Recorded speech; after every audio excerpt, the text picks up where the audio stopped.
ஆத்ம சக்தி அன்பர்களுக்கு எனது அன்பான வணக்கங்கள்.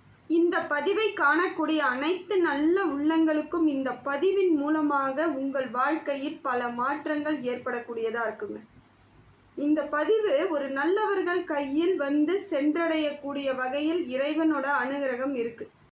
இந்த பதிவானது ரிஷபராசிக்காரர்களுக்கான பதிவுங்க. ரிஷபராசிக்கு இனி வரக்கூடிய காலங்களில் கிரகங்கள் உங்களுக்கு எப்படிப்பட்ட பலன்களை கொடுக்குது, இதற்கு மேல் எப்படிப்பட்ட ஒரு அமைப்பு ஏற்பட்டு வாழ்வாதாரம் சிறப்பாக இருக்க போகுதுன்னு சொல்லிட்டு ஒரு எளிமையான முறையில் இந்த விளக்கமான ஒரு பதிவை நம்ம பார்க்க போகிறோங்க. ரிஷபராசிக்கு பார்க்கும் பொழுது குரு பகவான் உங்களுக்கு ஒரு நல்ல அமைப்பில் இருக்காருங்க. குரு உங்களுக்கு வாழ்வாதாரத்தை சிறப்பு மிக்கதாக மாற்றி அமைச்சு கொடுக்குறார். எல்லா விதத்திலும் பல நன்மைகள் உங்களை தேடி வரக்கூடிய காலமாக இந்த காலம் இருக்குங்க. நீங்கள் நினச்சி கூட பார்க்க முடியாத சில விஷயங்கள் இப்போ உங்களுக்கு நடக்கக்கூடிய சாதகமான சூழ்நிலை ஏற்படும். ரிஷபத்தை பொறுத்தவரையிலும் இது நாள் வரையிலும் நீங்கள் ஏதாவது செய்யலாம் அப்படின்னு யோசிச்சிருக்கலாம், இல்லை இவங்க மூலமாக நமக்கு ஒரு நன்மை கிடைக்காதான்னு எதிர்பார்த்துக்கிட்டு இருந்த உங்களுக்கு திடீர்னு பார்த்தீங்கன்னா அவங்களோட ஹெல்ப் எல்லாம் உங்களுக்கு கிடைக்கக்கூடிய சூழ்நிலை, சாதகமான அமைப்பு எல்லாமே ஒரு மாற்றத்திற்குரிய காலமாக இருக்குது. நினைத்தது நடக்கக்கூடிய காலம். எல்லா விதத்திலும் குடும்பத்திலையும் பார்த்தீங்கன்னா ஒரு சந்தோஷம், மகிழ்ச்சி, எல்லா விதத்திலும் சரியான அமைப்பு. அதற்காக காத்துக்கிட்டு இருந்த மாதிரியே இருக்கும். நீங்கள் இதுக்காக தான் பல நாளாக காத்துக்கிட்டு இருந்த மாதிரி உங்களுக்கு அனைத்து வித நன்மைகளும் சேரக்கூடிய விதமாக இந்த காலம் இருக்குது. அதே போல் தொழில் வளர்ச்சி அமோகமாக இருக்குதுங்க.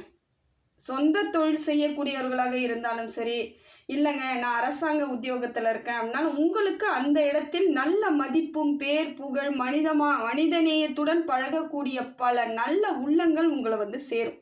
இப்போ பார்த்தீங்கன்னா நல்லா பழகுவாங்க உங்ககிட்ட. ரொம்ப இயல்பாக அன்பாக இருக்கக்கூடிய சூழ்நிலை ஏற்படும் பொழுது மனசுக்குள்ளே ஒரு இதமான நல்ல ஒரு அமைப்பு ஏற்படுதுங்க. ஏன்னா மன கஷ்டம் போனாலே நமக்கு எல்லா கஷ்டமும் சரியாயிடுச்சுன்னு அர்த்தம். மன கஷ்டம் ஏன் வருது? சுற்றி இருக்கக்கூடிய அத்தனை சூழ்நிலைகளும் நம்மளை போட்டு பாடாப்படுத்தும் பொழுது மனசுக்குள்ளே எப்பொழுதும் மனபாரத்தோடு இருக்கக்கூடிய சூழ்நிலை இருந்துக்கிட்டு இருக்கும். இப்போ சுற்றி இருக்கக்கூடிய சூழ்நிலை மாறும் பொழுது நல்ல ஒரு அமைப்பு வரும் பொழுது மன சந்தோஷம் ஏற்படும், மகிழ்ச்சியாக இருக்கும், மனசுக்குள்ளே ஒரு அமைதி கிடைக்கும். இதனால் வரைக்கும் எதையோ ஏங்கிக்கிட்டு எதுக்கோ ரொம்ப போராடிக்கிட்டு இருந்த உங்கள் மனசு ஒரு அமைதி அடையும் பொழுது இயல்பு நிலைக்கு நீங்கள் வரீங்கன்னு அர்த்தம். புதிய முதலீடுகள் செய்யலாமான்னா தாராளமாக செய்யக்கூடிய நேரம் தாங்க. இப்போ செய்து வச்சிங்கன்னா எதிர்காலத்தில் உங்களுக்கு பலன் பல மடங்கு கிடைக்கும். ஆனால் உடனடியாக கிடைக்கணுங்க, நான் இன்றைக்கே வியாபாரம் ஆரம்பித்து நாளைக்கே பெரிய ஆள் ஆயிடணும்னா அதுக்கு வாய்ப்புகள் இல்லை. உங்களுக்கு பொறுமை ரொம்ப முக்கியமாக இருந்துச்சுன்னா முதலீடு பண்ணுங்கள். காலம் போக போக பலன் பல மடங்காக இருக்கும். இன்றைக்கி ₹1 போட்டு நாளைக்கு 5 பைசா சேர்த்து ₹1 5 பைசா எடுக்கிறது கணக்கு இல்லை. ₹1 போட்டு ₹1 சேர்த்து ₹2 எடுக்கக்கூடிய சூழ்நிலை வருங்க. ஒரு நல்ல அமைப்பு வரும். ஆனால் அதற்கு பொறுமை, நிதானம் ரொம்ப முக்கியம். நீங்கள் செயல்படும் விதத்தையும் பார்த்துக்கணும். எல்லாமே சரியாக இருக்கா, நமக்கானதா, நமக்கு உரியதான்னு பார்த்து உங்களுக்கு உரியதை நீங்கள் செய்தால் பலன் உங்களுக்கு நல்ல ஒரு மாற்றத்தை குரு பகவான் கொடுக்குறாரு. திருமண பாக்கியம் இருக்குது, திருமணம் இருக்குது நினைக்கிறீங்க. ஒரு சிலவங்க நினைக்கிறாங்க ரிஷபராசியில் நான் பிறந்ததே தப்புங்க, எனக்கு சரியான வரன் அமையவே இல்லைங்க, நான் திருமணமே பண்ணிக்காமல் இருக்கிறேங்கன்னு பெண்ணோ ஆணோ வருத்தப்படுறீங்க இல்லைங்களா? அப்படிலாம் இல்லை. உங்களுக்கு உரியது உங்களுக்கு வந்து கிடைக்கக்கூடிய காலம் நல்ல காலமாக இருக்குதுங்க. உரிய அமைப்பு ஏற்படுது, குடும்பம் உருவாகக்கூடிய சூழ்நிலை இருக்குது. ஏற்கனவே திருமணம் ஆயிடுச்சு, ஆனால் 2 பேருக்குள்ளே மிஸ் அண்டர்ஸ்டாண்டிங், எனி டைம் எளியும் புனியமாக இருக்கிறோம், எங்களுக்குள்ள மனக்கசப்பு தான் இருக்குது, ஒருத்த முகத்தை பார்த்தாலே கோபம் வருது, என்ன காரணம்னே தெரியலன்னு வருத்தப்பட்டவங்களுக்கு கூட இப்போ பார்த்தீங்கன்னா உங்களுக்குள்ள ஒரு சுமூகமான உறவு ஏற்படும். 2 பேருக்குள்ள ஒரு நல்ல அன்பும் அந்யோன்யமும் கிடைக்கும் பொழுது எந்த பிரச்சனையுமே கண்ணுக்கே தெரியாது. இதுதான் உண்மை.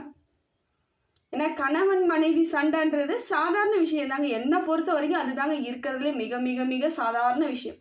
எவ்வளோக்கு வேணால் போங்க, எவ்வளோ எக்ஸ்ட்ரீம் வேணாலும் போய் சண்டை போட்டுக்கோங்க. ஆனால் அடுத்த நிமிஷம் சேரக்கூடிய உறவுகள் எதுன்னு பார்த்தீங்கன்னா கணவன் மனைவி உறவாக மட்டும்தான் இருக்க முடியும். ஏன்னா சாதாரண ஒரு பிரச்சனை, சாதாரண சண்டை வந்தாலே பிரிவு ஏற்படும் மற்ற எல்லாருக்கும். ஆனால் கணவன் மனைவிக்கு மட்டும் அந்த மாதிரி ஆகக்கூடாது, ஆகவும் விடக்கூடாது. அதுதான் நல்லது. ஏன்னா உறவுகளை நம்ம மேம்படுத்துறது எதுன்னு பார்த்தீங்கன்னா திருமண பந்தம். அதுதான் நான் திருப்பி அழுத்தமாக சொல்கிறேன். கணவன் மனைவியிடையே இது நாள் வரையிலும் இருந்து வந்த மனக்கசப்பு எல்லாம் நீங்கக்கூடிய சூழ்நிலையை குரு பகவான் உங்களுக்கு கொடுக்குறாரு. அதே போல் சுக்கிரன் உங்களுக்கு நல்ல அமைப்பில் இருக்காருங்க. சுக்கிரன் தைரியத்தை கொடுக்குறாரு. எந்த இடத்துல வேணாலும் நீங்கள் பேசினா அது கரெக்டாக இருக்குன்ற மாதிரி அமைப்பு ஏற்படுது. பேசக்கூடிய வார்த்தைகள் எல்லாம் சரியானதாகவும் ஞானோதயம் போல் இருக்கும். நீங்கள் பேசுகிறது எல்லாமே கரெக்டாக அறிவுபூர்வமாக பேசுவீங்க. ஏதாவது ஒரு பிரச்சனைனா உங்ககிட்ட வரக்கூடிய சூழ்நிலை இருக்குது. அதற்கு தகுந்த பதிலையும் சொல்லி அனுப்பிடுவீங்க. இருந்தாலும் சிந்தித்து செயல்படுங்க தான் நான் சொல்லுவேன். ஏன்னா பஞ்சாயத்துன்னு நம்ம போகிறோம், ஒரு இடத்துல பேச போகிறோன்னா அதற்கு நாம் சரியாக இருக்கிறோமான்னு நீங்கள் ஒரு நிமிஷம் யோசிச்சுட்டு அதை பேசுங்க. இல்லைனா அந்த இடத்துல பேசாமல் அமைதியாக வந்தீங்கனாலும் அது உங்களுக்கு நல்ல அமைப்பு தாங்க. திடீர் பண வரவையும் கொடுக்குறார். நல்ல ஒரு பொருளாதார மாற்றத்தை ஏற்படுத்தி கொடுக்குறார். சுக்கிரன் உங்களுக்கு சிறப்பு மிக்கவராக இருக்கார். முயற்சியை ஏற்படுத்துகிறார். அதே போல் நிறைய முயற்சி பண்ண சொல்கிறார். நிறைய முயற்சி பண்ணுங்க, எல்லாம் சாதகமாக இருக்கும், பலமாக இருக்கும், வெற்றியாக இருக்குன்ற மாதிரி உங்களுக்கு நிறைய முயற்சிகளை அவர் கொடுத்துக்கிட்டே இருக்காரு. முயற்சிகள் எல்லாம் உங்களுக்கு பலனாக மாற்றுவதற்கும் அவர் பக்கபலமாக இருக்கார். இதுதாங்க சாதகமான அமைப்பு. அதே போல் சூரியனும் புதனும் சேர்ந்து உங்களுக்கு எல்லா விதத்திலும் மாற்றத்தை ஏற்படுத்தி கொடுக்குறாங்க. புதன் உங்களுக்கு நிறைய அறிவுபூர்வமாக யோசிக்கக்கூடிய தைரியத்தையும் அறிவையும் சேர்த்து கொடுக்குறார். இனி எந்த இடத்துலையும் உங்களுக்கு கெட்ட பேர் முதல்ல வராது. எது செய்தாலும் அது சரியாக தான் இருக்கும். நீங்கள் எதாவது செஞ்சீங்கன்னா அது உங்கள் குறை கண்டுபிடிக்கணுன்னே உங்களை சுற்றி நிறைய பேர் இருந்தாங்க பார்த்தீங்களா, அவங்களாம் இப்போ காணாமல் போயிடுவாங்க. நீங்கள் எது பண்ணாலும் தப்பு பேசுவாங்க. நல்லது பண்ணாலும் தப்பு பேசுவாங்க, கெட்டது பண்ணாலும் தப்பு பேசுவாங்க. அப்போ அந்த டைம் என்ன பண்ணுறதுன்னு தெரியாமல் தவிச்சு போனவங்களா நீங்கள் இருக்கும். ஒரு நல்லது செஞ்சாலும் நம்மளை இப்படி அசிங்கப்படுத்துகிறாங்களே அப்படின்ட்டு. இப்போ உங்களுக்குரிய காலங்க. உங்களை யாரும் எதுவும் சொல்லக்கூடிய அபிப்பிராயம் யாருக்குமே வராது. ஏன்னா புதன் பகவான் உங்களுக்கு புத்திசாலித்தனத்தையும் சரியான அமைப்பை ஏற்படுத்தி கொடுக்குறார். அதே போல் வீடு சொத்து சம்பந்தமான பிரச்சனைகள் வந்தால் அதை உங்களுக்கு சாதகமாக மாற்றிக்கொள்ளக்கூடிய சூழ்நிலை ஏற்படுத்திக்குவீங்க.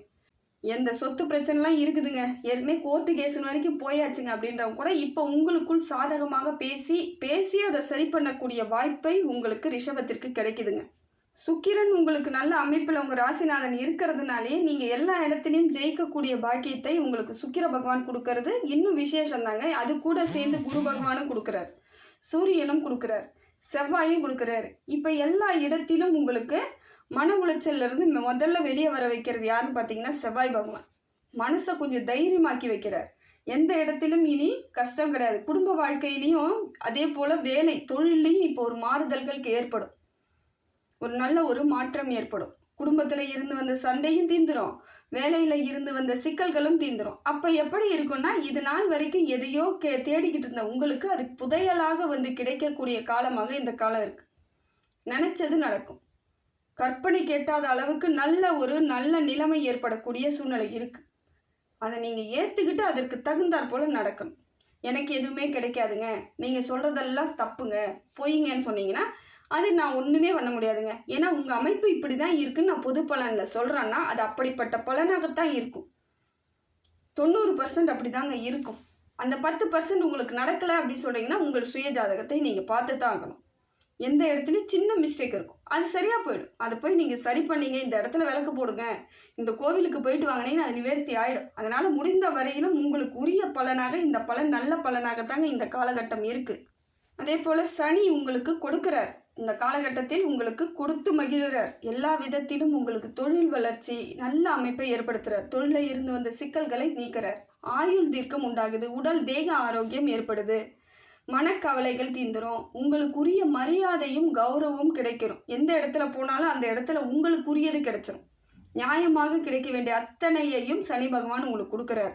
அதே போல் குடும்பத்தில் மகிழ்ச்சி ஏற்படுங்க. பிள்ளைகளால் மகிழ்ச்சி ஏற்படுது.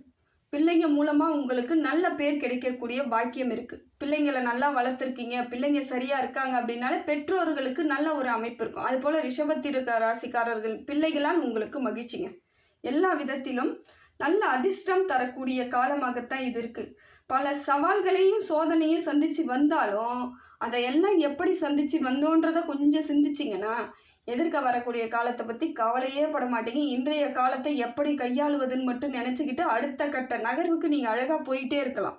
இப்போ பார்த்தீங்கன்னா தன்னம்பிக்கையும் நம்பிக்கையுடன் செயல்பட்ட உங்களுக்கு இன்னும் வெற்றிக்கான வாய்ப்பை தேடக்கூடிய முயற்சி தாங்க இப்போ ரொம்ப முக்கியம்.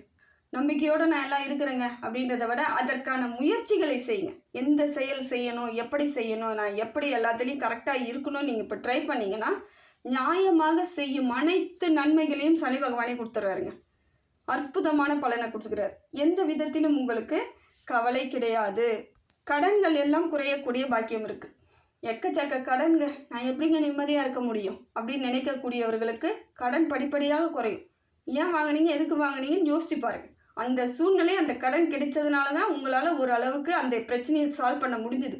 ஆனால் அந்த பிரச்சனையை சால்வ் பண்ணிட்டாலும் கடன்னால உங்களுக்கு பிரச்சனையாக இருக்குது, கரெக்டு, ஒத்துக்கிறேன். ஆனால் அந்த கடனையும் குறைஞ்சி வரணும்னா இறைவன் நமக்கு அனுகிரகம் பண்ணணும். அந்த காலகட்டம் வரைக்கும் காத்திருந்து தான் ஆகணும். இப்போ அதற்கான பலன் இருக்குதுங்க. படிப்படியாக உங்களுக்கு குறையக்கூடிய காரமாக இருக்குது. கொஞ்சம் காலம் நீங்கள் காத்துக்கிட்டு இருக்கணும். எடுத்த உடனே முழுசாக முடிச்சுட்டு வெளியே வரக்கூடிய சூழ்நிலை இல்லை ரிஷபத்திற்கு. ஆனால் பொருளாதார மாற்றம் இருக்கிறதுனால மிக விரைவில் எல்லாத்தையும் சரி பண்ணிக்கிட்டு வந்துடலாம். பயப்பட தேவையில்லை. ஏன்னா ஒரு சிலவங்க நினைக்கிறாங்க, எதிர்க்க எனக்கு வரக்கூடியது சனி பெயர்ச்சி வந்துடும், நான் என்ன பண்ணுவேன், 7.5 சனி வரும்பொழுது இந்த கடனும் சேர்ந்துக்கிச்சுன்னா நான் என்ன பண்ணுவேன்னு பயம் இருக்கு இல்லையா? அந்த பயம் வேண்டாம் தான் நான் சொல்லுவேன். பதட்டம் வேணாம், சரியாயிடும். நீங்கள் இப்பயே இந்த கடனெல்லாம் முடிச்சிருவீங்க. ஆனால் சனி பகவான் 7.5 சனியில் இருக்கும்பொழுது நீங்கள் கடன் வாங்குவதை தவிர்த்தால் மட்டும் போதும். ஏற்கனவே இருக்கிற கடனை வச்சுக்கலாம் பயப்படாதீங்க, அது படிப்படியாக குறைஞ்சிரும். எந்த காலத்துலேயுமே சரிங்க. 7.5 சனி இருக்கும் பொழுது நான் கடனில் இருக்கிறேன் அப்படின்றவங்க அந்த கடன் தன்னால் குறைஞ்சிரும். ஆனால் அந்த சனி பகவான் 7.5 சனியாக இருக்கும் பொழுது நம் கடன் வாங்குவது தான் நமக்கு குறையாது. அந்த டைம் தான் நமக்கு கடன் இருந்துக்கிட்டே இருக்க மாதிரியான அமைப்பு ஏற்பட்டுடும். அதனால் இப்போ நீங்கள் கடனை குறைக்கிறதுக்கு முயற்சி பண்ணுங்கள். எதிர்காலத்தில் கடனை வாங்குவதற்கு தவிர்த்துருங்க. இதெல்லாம் உங்களுக்கு சாதகமாக நீங்கள் மாற்றிக்கலாம். இதெல்லாம் சொன்னால் தான் சிலருக்கு புரியும். சிலர் பயத்திலேயே வாழ்க்கையை ஓட்டிக்கிட்டு இருப்பீங்க, அது வருது இது வருதுன்னு. ஆனால் இப்படியெல்லாம் செஞ்சு பாருங்கள், எந்த பயமும் இல்லைன்னு உங்களுக்கு தெரிஞ்சிருச்சுன்னா அது பாட்டு காலம் போயிட்டே இருக்கும். நீங்களும் அமைதியாக நிம்மதியாக இருந்துக்கிட்டு இருக்கலாம். இப்போ உங்களுக்கு தேவையானது எதுன்னு பார்த்தீங்கன்னா, ரொம்ப பொறுமையும் நிதானமும் ரொம்ப ரொம்ப தேவைங்க. எதுலேயும் அவசரப்படாமல் நிதானத்தோடு எல்லா செயல்களையும் சிந்தித்து செயல்படுத்துங்க. ரொம்ப ஆசைகளை வளர்த்துக்காதீங்க. சிலர் ஆசையாக எல்லாமே வீட்டுக்கு தேவையானதை வாங்கி போகணும், நான் வீடு கட்டிடணும், எல்லாத்தையும் ஒரே டைமில் நினைக்காதீங்க. படிப்படியாக எதுவாக இருந்தாலும் செய்தீங்கன்னா உங்களுக்கு பாரம் இருக்காது. ஒரு சிலதை ஒரு சில நேரத்தில் தான் செய்யணும். எந்த நேரத்தில் எது செய்யணுன்றதையும் பார்த்துக்கணும். அதற்கு தகுந்தாற் போல் நடந்துக்கணும். ஆனால் இப்போ சுப நிகழ்ச்சிகள்லாம் நடப்பதற்கான பாக்கியங்கள் இருக்குதுங்க. சுப நிகழ்ச்சிகள் செய்வதற்கான வாய்ப்பு இருக்குது. இல்லைங்க எங்கள் வீட்டில் சுப நிகழ்ச்சி நடத்தக்கூடிய அமைப்பு இல்லைங்க அப்படின்றவங்க சுப நிகழ்ச்சிகளுக்கு செல்லக்கூடியதாக இருக்கும். இல்லை சுப நிகழ்ச்சிகளுக்கு தலைமை தாங்கக்கூடிய பொறுப்புகள்லாம் உங்களுக்கு வரக்கூடிய பாக்கியம் இருக்குங்க. நிறைய கோவில்களுக்கு போவீங்க, நிறைய வீட்டு விசேஷங்களுக்கு செல்லக்கூடிய பாக்கியம் இருக்குது. நிறைய பேருக்கு திருமண யோகம் உண்டாகக்கூடிய, உங்களால் நிறைய பேருக்கு திருமணங்கள்லாம் நடக்கக்கூடிய சூழ்நிலை இருக்குது. நல்லது நடக்கும். உங்களால் நிறைய பேருக்கு நல்லது நடக்கக்கூடிய காலமாகவும் இருக்குது.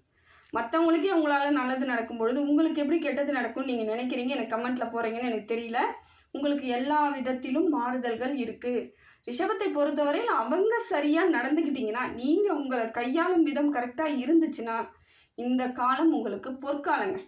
இதில் யாரும் எந்த வித மறுப்பும் சொல்ல மாட்டாங்க. ரிஷபம் சரியில்லைன்னு யாரும் சொல்லவே முடியாது. அந்த அளவிற்கு மாற்றம் இருக்குது. கொஞ்சம் பொறுமை வேணும், நிதானம் வேணும், செயல்படுத்தும் விதம் தெளிவாக இருக்கணும், இறைவன் மேலே நம்பிக்கை வைங்க. எல்லாமே உங்களுக்கு சாதகமான அமைப்பு ஏற்பட்டுடுங்க. எல்லாம் வல்ல இறைவன் எல்லா புகழும் எல்லா செல்வங்களும் எல்லா நேர்மறை ஆற்றலும் உங்களுக்கு கொடுக்கணும்னு சொல்லிட்டு இறைவனை பிரார்த்தனை பண்ணுறேங்க. ஆத்மா ஆன்மீக சேனலுக்கு சப்ஸ்கிரைப் பண்ணாதவங்க சப்ஸ்கிரைப் பண்ணிக்கோங்க. நன்றி, வணக்கம்.